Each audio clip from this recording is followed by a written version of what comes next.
안녕하세요. 뉴스와 사람들입니다. 윤석열은 경북에서 망언 옹알이를 뗀 듯 그야말로 망언 폭주를 했지요. 윤석열은 이렇게 밝혔습니다. 민주당 원로 정치인은 20년을 간다, 50년을 간다 하면서 나라 말아먹을 일이 있습니까? 그러니 그 사이에 전문가를 쓰겠어요. 전문가가 들어오면은 자기들이 해먹는데 지장이 있죠. 그러니 이 무식한 이 삼류 바보들을 데려다가 정치를 해서 나라 경제 망쳐놓고 외교, 안보 전부 망쳐놓고 그 무능을 이제 넘어서서 이제 사찰에 이 과거에 권위주의 독재 정부가 하던 권위주의 독재 정부는 국민들 경제를 확실하게 살려놔서 우리나라 산업화의 기반을 만들었습니다. 이 정부는 뭐 했습니까? 정말 가지가지 다 하는 이 무능과 이 불법을 아주 동시 패션으로 다 하는 이런 정말 엉터리 정권입니다. 자, 가장 망쳐놓은 것이 어디 검찰만 하겠습니까? 검찰의 수장만큼 무식한 삼류 바보가 있었던가요? 송영훈 MBC 기자는 이렇게 밝혔습니다. 문재인 대통령이 무식한 삼류 바보들을 데려다 나라를 망쳐놓았다고요? 윤석열 후보님은 문재인 대통령이 발탁한 검찰총장 아니었나요? 그렇다면 윤 후보님도 삼류 바보로군요. 그래서 사람들이 윤 후보님을 동네 바보형이라고 부르는 건가요? 라고 일갈했습니다. 이경 대변인 역시 미 국무부에서 윤석열 안보에 대해 놀라울 정도로 무지라 지적하였습니다. 윤석열의 원정 공약에 대해 전문가들은 탄식을 하고 조소했습니다. 중간 착취 근절 공약이 있는가 라는 질문에 4명 후보 중 윤 후보 혼자만 답변이 어렵다고 하였습니다. 지난 경선 과정에서는 작게 5015가 발동되면 대통령으로서 제일 먼저 무엇을 해야 됩니까? 라고 홍준표 의원이 질문하자 껌뻑껌뻑 하다가 쩝소리를 낸 후 글쎄요 라고 답했습니다. 그러면서 홍 후보에게 한번 좀 설명해 주시지요 라고 말했습니다. 집이 없어서 주택청량 통장 못 만들어 봤다라는 윤 후보의 말도 기억하실 겁니다. 9.19 군사합의를 파기할 수도 있다 라고도 발언했습니다. 개인의 무지는 개인의 문제로 그치지만 정치인의 국정무지는 국가적 재앙의 근원입니다.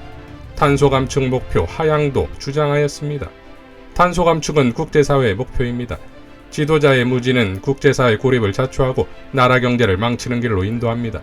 최근 발언 중에는 극빈층이거나 배운 것이 없는 사람들은 자유의 필요성 자체를 느끼지 못한다고 말해 저소득층을 비하했다는 비판을 받기도 했습니다. 더 많습니다만 이 정도로 말씀드려도 윤 후보가 누군가를 향해 바보라고 지적할 상황이 된다고 보시나요? 라고 밝혔습니다. 자, 그러니까 이런 셀프 디스를 하는 윤석열의 한계는 이재명 후보가 아닌 문 대통령을 겨냥한 선거 전략 때문 아니겠습니까? 그러니까 지난 정치합시다 시즌2에서의 유시민 작가의 발언이 또 적중했다 이겁니다. 유시민 작가는 이렇게 밝혔었지요. 이재명 후보는 자기 지지율을 자기가 차근차근 만든 사람이에요. 일종의 정치적 지지율로 보면 푼돈 모아 목돈 만든 케이스입니다. 근데 윤석열 지지율은 어디서 왔냐면 문재인 대통령과 싸운 데서 왔어요. 그건 어찌 보면 반사적인 거예요. 근데 문 대통령은 임기가 끝나갑니다. 계속해서 지금도 문정부가 뭐하다 이렇게 계속 공세를 하고 있는데 당분간 효과가 날 거예요. 그러나 대선에 임박하면 임박할수록 문 대통령은 뒤로 물러나는 사람이고 이재명 후보는 점점 더 전면에 나올 것이기 때문에 지금 타겟팅을 표적 설정을 아직도 문 대통령에게 맞추고 있는 거는 그것이 단기적으로는 입에 달겠지요. 윤석열 후보에게는 한두 달 더 내다보면 그것이 굉장히 효과가 의심스러운 전략일 수도 있음을 라고 발언했습니다. 자, 그러니까 유시민 작가가 분석했듯 문 대통령으로 대척점을 둔 선거 전략은 필패인 것인데 이번 경북 연설에서 문재인 정부에 대한 공세가 오히려 윤석열 폭망으로 직결되는 것을 보니 더더욱 그렇다 이겁니다. 문 대통령의 반사체로서의 윤석열이 결국 문재인 정부의 무식한 삼류의 가장 대표적인 인물이 되어버리듯 오롯이 문 대통령에 대한 공세는 자신에게로 되돌아올 수밖에 없는 처지다 이겁니다. 그러니 결국 이재명과의 정면승부를 하고 정책 토론에 임해야 하는 것인데 토론을 피하는 윤석열의 변명이 더욱 기가 막혔지요. 윤석열은 경북 연설에서 또 이렇게 발언했습니다. 민주당에서 후보가 저보고 토론을 하자 하더라고요. 제가 바보입니까? 대장동 국민의 알 권리가 있다고 하더라고요.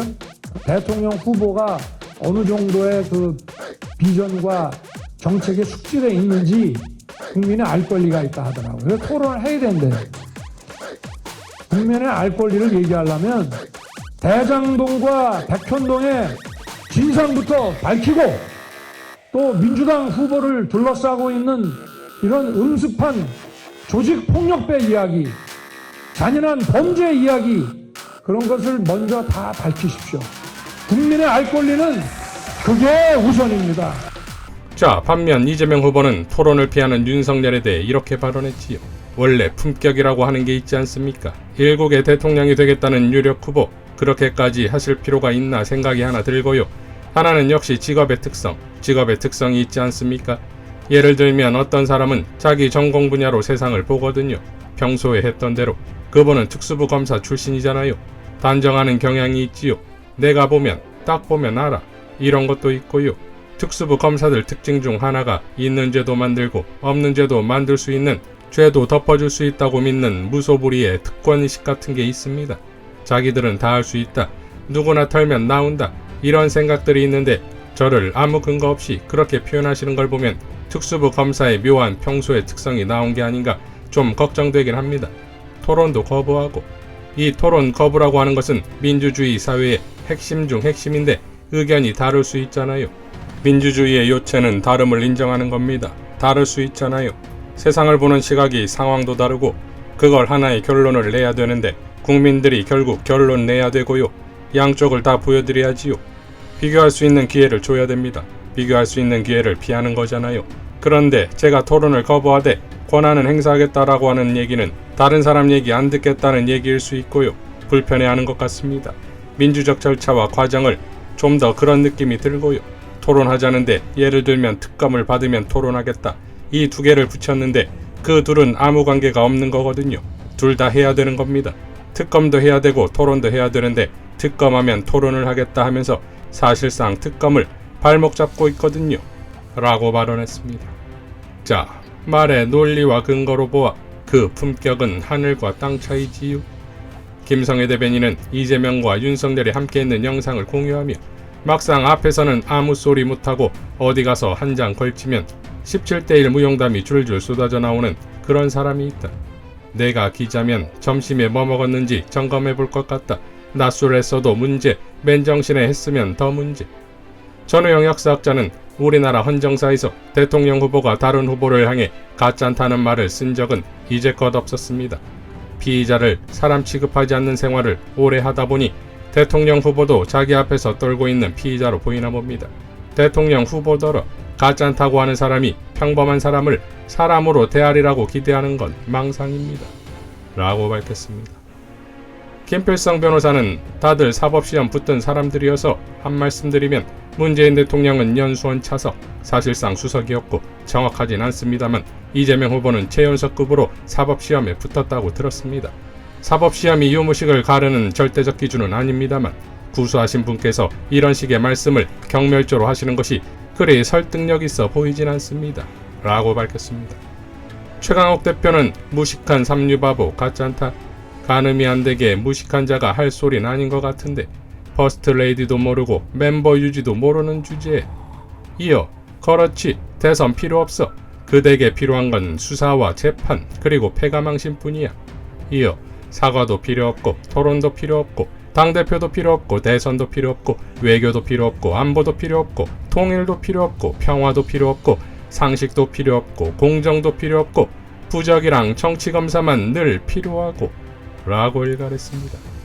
김요한 목사도 이렇게 밝혔지요. 29일 발표된 세계 여론조사에서 이재명 후보가 윤석열 후보를 모두 이겼다. 격차는 각기 6.1에서 8%였다. 골든크로스가 일어난 것이다. 지지율이 크게 빠지자 윤석열 후보가 몹시 당황한 듯하다. 상대를 향해 거친 말을 거침없이 쏟아냈다. 윤석열 후보는 문재인 정부를 향해 삼류 정권이라며 독사를 퍼부었고 심지어 상대 후보인 이재명을 향해서는 가짜다는 말까지 했다. 아마 최근 40년간 대선에서 상대 후보에게 가짜다는 말까지 나온 경우는 최초가 아닐까 한다. 가히 역대급 막말이다. 하지만 윤석열 후보가 사법고시 구수를 해서 간신히 검사가 된 것과 달리 이재명 후보가 23세에 사법고시에 합격했다는 말로 이재명 후보가 가짜는 사람이 아니라는 점을 굳이 말하려고 이 글을 쓰는 것은 아니다. 오히려 윤석열 후보가 아무리 이재명 후보가 가짜나 보여도 배울 것은 배우라고 이 글을 쓰는 것이다. 사실 12월 초만 해도 김종인 총괄의 말 맞다나 별다른 일이 벌어지지 않는 한 집권은 따놓은 당상일 정도로 윤석열 후보가 이재명 후보를 앞섰다는 것은 아무리 머리가 나쁜 윤석열 후보라도 기억을 할 것으로 믿는다. 당시 이재명 후보 입장에서는 마음이 조급했을 것이다. 대선이 3개월 남짓 다가온 상황에서 5에서 10% 정도 뒤졌으니 말이다. 그때 이재명 후보가 마음이 급한 나머지 어떻게 했는가? 부패, 무능 집단, 국힘당과 범죄가족 윤석열 후보 일당을 반드시 처벌하겠다고 입에 거품을 물었나? 아니다. 오히려 국민들께 그동안 잘하지 못해서 죄송하다고 고개를 숙이고 실용적인 정책을 하나하나씩 발표했다. 그런 노력들이 조금씩 쌓여서 이재명 후보의 진가를 알아보는 여론이 형성되기 시작한 것이다. 이에 반해 지금 윤석열 후보가 보여주는 처신은 어떠한가? 지지율이 떨어지고 그래서 자칫하면 후보 교체론에 시달릴지도 모르고 최악의 경우에 대선에서 패배할 경우 감옥에 갈지도 모르는 상황이 전개되니 불안과 초조를 이기지 못하고 대선 후보의 품격에 전혀 맞지 않는 거친 언사를 아무렇지도 않게 뱉어내고 있지 않은가. 그러면서도 본인 가족의 비리와 부패 때문에 마음이 심란하고 상한 국민들을 보듬는다든지 듣는 이의 가슴을 적실 공약을 발표한다든지 하는 기본적인 일조차 엄두를 못 내고 있다. 한마디로 정치가 무엇인지, 국가 경영이 무엇인지, 선거가 무엇인지에 대한 아주 기초적인 이해와 교양조차도 없는 것이다. 달리 말하면 참 가짜는 후보인 것이다. 그 가짜는 후보의 헛발질 때문에 지지율이 급강하고 있는 것인데도 끝내 그걸 깨닫지 못하고 엉뚱하게 상대를 힐난하고 폄하하는 모습을 보노라니 어쩌다 한국의 정치가 이토록 가짜나졌는지 서글픔이 몰려온다. 라고 밝혔습니다. 자, 문 대통령의 공세는 대로 주고 말로 받는 꼴이 되고 상대를 이재명으로 바꾸자니 겁이 나서 못하게 했고 지지율은 떨어지고 본부장 의혹은 매일 터지고 국힘당은 콩가루가 됐고 지난 검찰총장 시절처럼 사퇴도 불가능한 이 상황을 보니 드디어 윤석열의 지옥문이 열렸습니다. 이상 뉴스와 사람들이었습니다. 시청해주셔서 감사드립니다.